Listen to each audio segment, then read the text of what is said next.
bien, la parole va être donnée à Mireille Dispo désormais. Donc Mireille, je commence à être habitué, Mireille, à échanger ensemble dans nos manifestations d'urgence. On est ravis, hein, on est ravis de ça.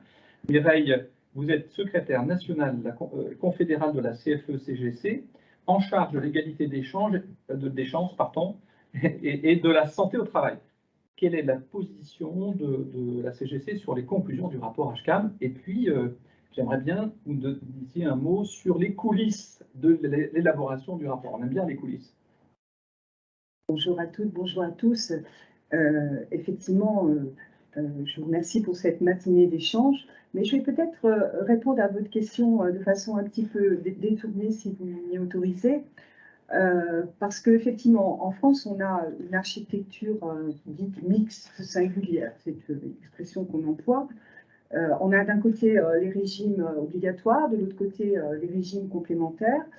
Et je crois que dès l'origine et au cours du temps, on a assisté à un brouillage de pistes. Donc j'aimerais m'attarder un petit peu avec vous sur ce brouillage de pistes parce qu'il est assez intéressant. Et j'aimerais aussi évoquer, je n'oublierai pas bien sûr les coulisses de HCAM, mais évoquer et revenir sur les régimes complémentaires parce que on a eu une petite animation très intéressante tout à l'heure et je pense qu'il y a quand même des points de vigilance qui me paraissent importants. Alors, sur le brouillage de pistes, on a quand même quelques signaux forts.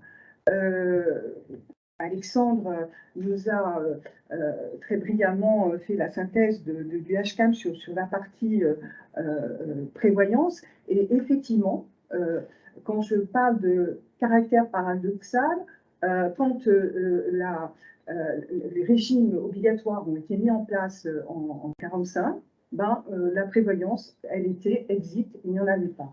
Et il a fallu Alexandre l'a rappelé, une convention collective nationale qui a été conclue en 1947 pour que finalement, et encore, elle ne concernait que les cadres, pour que le caractère obligatoire de cette couverture finalement apparaisse. Bon, je pense que c'est un élément qui n'est pas négligeable et au cours du temps, on a généralisé la complémentaire santé. On y a adossé en corollaire le dispositif 100% santé, c'est-à-dire en clair, eh bien, quand on a besoin de lunettes, on est remboursé, on est couvert obligatoirement. Par contre, quand on a la malchance d'avoir son conjoint qui décède, eh bien, débrouillez-vous comme vous pouvez, il n'y a rien de prévu.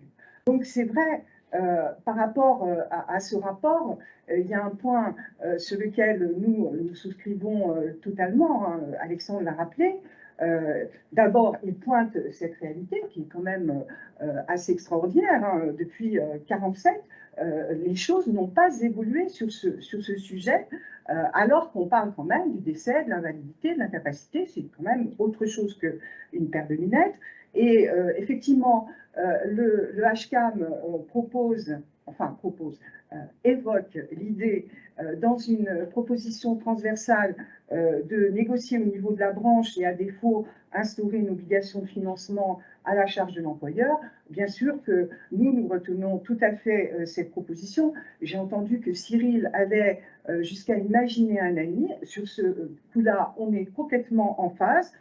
Nous, on a essayé de travailler sur le sujet en absence de dispositions obligatoires, en poussant auprès de nos branches une offre socle qui nous paraît pertinent de mettre en place. Et d'ailleurs, cette offre socle, on l'a imaginée à partir des garanties d'essai historiques, mais évoluée au regard de la couverture arrêt de travail et des aidants, bien entendu, puisque le vieillissement de la population nous a amené à penser que c'était quelque chose de très important. Donc là, il y a un chantier qui est à ouvrir. Donc ça, c'était le premier constat sur le désengagement. En fait, là, on est face à un désengagement. L'autre constat par rapport à ce désengagement, vous le vivez, vous le savez, quand vous évoquez le dispositif sur la santé que vous avez mis en place au niveau de la G2R, finalement, on a une architecture où on prend certaines choses, mais on en laisse à d'autres. Et on est bien content que les complémentaires fassent à la place. C'est l'expression que je me permettrai d'utiliser. Donc voilà, on est sur ce contexte. Et puis, il y a l'autre côté du balancier qui est l'étatisation. Et là, on parle ce matin du HCAM, mais je voudrais tout de même insister sur le fait qu'on est sur une trajectoire. Le HCAM, ce n'est qu'un des éléments de ce que je considère comme étant des faisceaux d'indices. Je vais en citer quelques-uns. Sur l'assurance chômage, il ne vous a pas échappé que les dernières règles d'indemnisation, bon, bien sûr, nous n'étions pas favorables, puisqu'il s'agit de la dégressivité de l'allocation pour certains bénéficiaires, dont nos populations, eh bien, nous avons perdu la main. Sur les retraites complémentaires, depuis la loi de finances 2022, la loi de finances de la sécurité sociale 2022, elles sont intégrées dans l'annexe. Vous avez tout ce qui concerne l'adaptation, on en a parlé, mais sur un autre aspect du régime social et fiscal de faveur, là, qui vient de faire l'objet d'une nouvelle réglementation pour adapter justement l'évolution dû au fait qu'il n'y a plus de convention collective de 47, mais un ANI de 2017, donc il a fallu remettre tout ça en musique. Mais ces dispositions réglementaires, pour moi, elles conditionnent l'offre des organismes d'assureurs et de leurs clients. C'est d'ailleurs ce qu'a dit Alexandre, c'est que comment incite-t-on? Et c'est au travers peut-être de ces dispositifs, mais si les règles sont fixées par l'État, c'est un peu compliqué. Vous avez aussi une nouvelle interaction entre les régimes obligatoires, enfin les régimes de base et complémentaires. Il ne vous a pas échappé qu'il y a maintenant le recouvrement des cotisations Agirc-Arrco par les URSSAF. Donc là, on est privé-public et c'est public qui recouvre les cotisations. Donc, autres signaux forts, je crois, qui sont intéressants, c'est un projet de loi qui a été mis sur la table il n'y a pas très longtemps sur le projet de loi de finances de la sécurité sociale et qui prévoit d'en rénover les modalités, notamment avec un projet d'instauration d'une règle d'or. On est loin de l'ONDAM là. Et je pense qu'effectivement, tout ça me paraît constituer des faisceaux sur lesquels il faut être très vigilant. Je voudrais citer en dernier le rapport de la Cour des comptes, c'est pas rien, de juin 2021, il est récent. Qu'est-ce que dit ce rapport? Les complémentaires, un système très protecteur, mais peu efficient. Je crois que ça nous renvoie quand même à beaucoup de choses. Alors là, effectivement, en janvier est tombé le rapport du HCAM. Vous en avez fait la synthèse, je ne vais pas revenir dessus. Peut-être sur le côté croustillant des coulisses, dire qu'effectivement, c'est une instance de réflexion dont je ne permettrai pas, que je ne permettrai pas de critiquer en soi. Je dirais que peut-être les conditions dans lesquelles les réunions se sont tenues dans le contexte de la pandémie, près de 70 personnes en visio, c'est pas simple, avec donc des sujets quand même très graves. Il faut savoir que à ce haut conseil siègent les représentants des partenaires sociaux, je me permets de les citer en premier, mais aussi les représentants de la CNAM, de la CNSA, des complémentaires de ces types où je siège. Effectivement, étaient, comme nous, partenaires sociaux, très désolés de ne pas avoir pu s'exprimer comme il aurait voulu. Alors, il y a ça, je le mets sous le contexte conjoncturel, mais il y a aussi le fait que c'est assez exceptionnel. Ce rapport, en fait, et c'est dit dans le préambule, il n'est pas, il ne représente pas un consensus. Et c'est rare. Un rapport représente toujours un consensus avec les plus et les moins. Et là, ça ne représente pas un consensus. Et nous, au niveau de la CFE-CGC, on avait demandé à ce qu'on annexe nos propositions. Ça n'a pas été accepté. Donc voilà, c'est vrai qu'il n'engage pas les membres du HCAM, ce rapport. Donc il est là. Je crois qu'il ne faut pas lui donner plus d'importance qu'il n'en est. Il faut rappeler quand même qu'il s'inscrit dans un contexte politico-économique qui tend à amener certains détracteurs à bouleverser les choses. Bon, voilà, mais il est quand même là, donc c'est comme tout. Il ne faut pas l'ignorer, mais il faut raison garder. Alors, au plan d'économie générale, vous avez présenté les 4 scénarios. Moi, ce que je peux en dire, c'est que globalement, il me semble que tous les scénarios remettent en cause le système actuel. Bon. Donc, ils tentent tous, d'une certaine façon, c'est la lecture que moi j'en ai faite, de renforcer l'intervention publique, soit dans le financement, soit dans la régulation. Et effectivement, la logique de la complémentarité entre l'assurance maladie obligatoire et l'assurance maladie complémentaire, pour moi, dans les 4 scénarios, elle est remise en cause. Bon.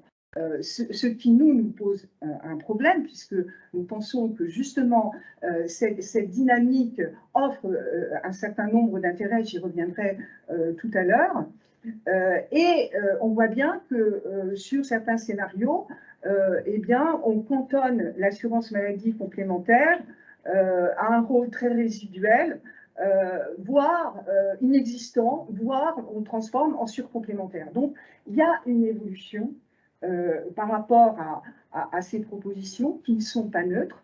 Je dois dire, y compris sur le sort qui pourra être réservé, à supposer qu'on s'inscrive dans ces propositions au personnel, parce qu'on fait des vases communicants, c'est bien, mais ce n'est pas forcément si simple. Et je crains, mais ça se traduit aussi par un constat. Les incidences financières n'ont pas été proposées pour l'ensemble des scénarios, il n'y en a que 2. Donc, quand on essaye de justifier une position par rapport à 2 hypothèses, c'est qu'on privilégie quelque part ces 2 hypothèses, et on voit bien que ces chiffrages, ils sont appréhendés sur une vision très, très économique.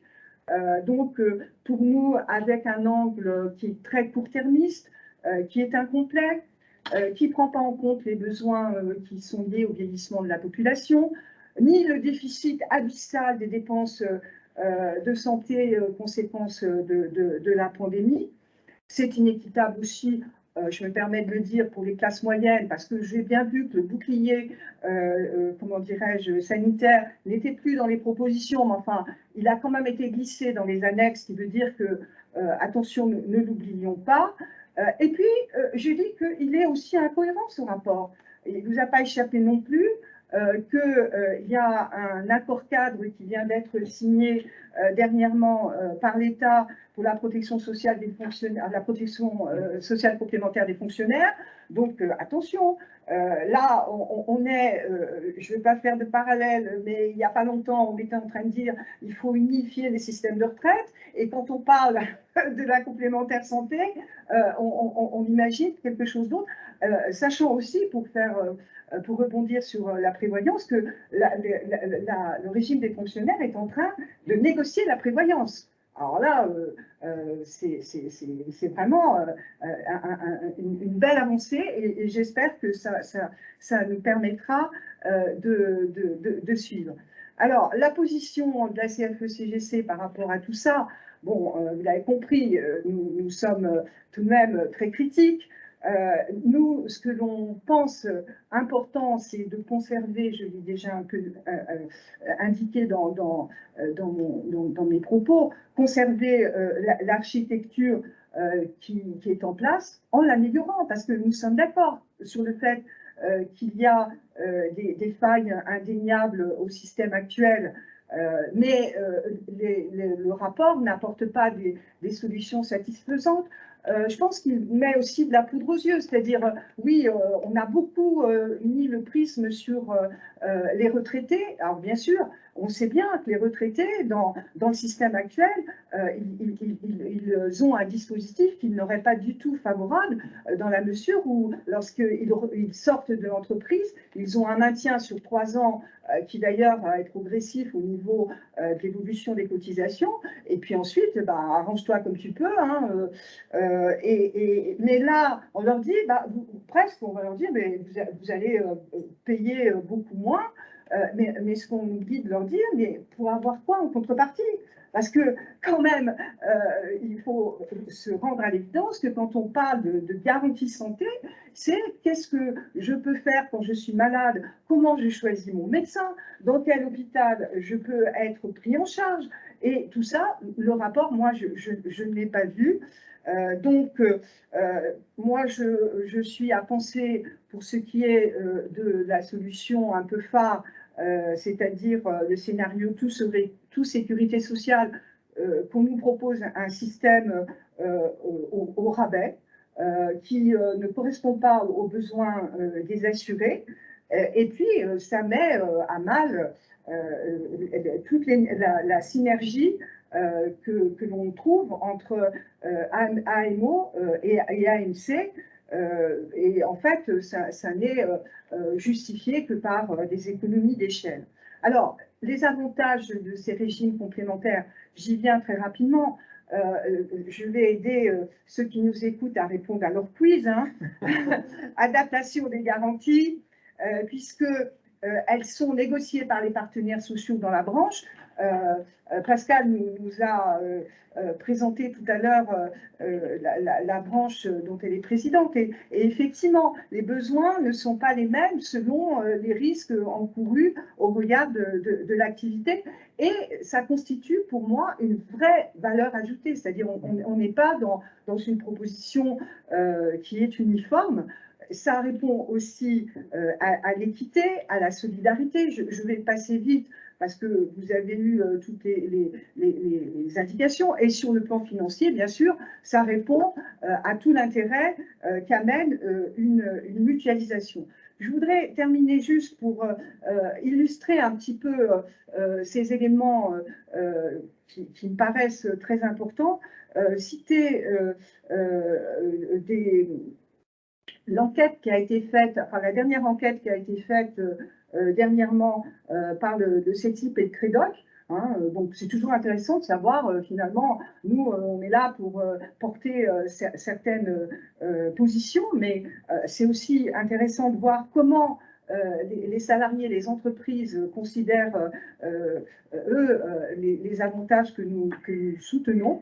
Eh bien, vous pourrez consulter cette enquête et en fait elle confirme le très fort attachement des salariés et des entreprises sur cette couverture complémentaire, ainsi que le fait que les employeurs la plébiscitent à 90%, et les salariés également considèrent que la négociation collective permet d'obtenir de meilleures garanties et que la prise en charge partielle des cotisations par l'employeur est un véritable avantage.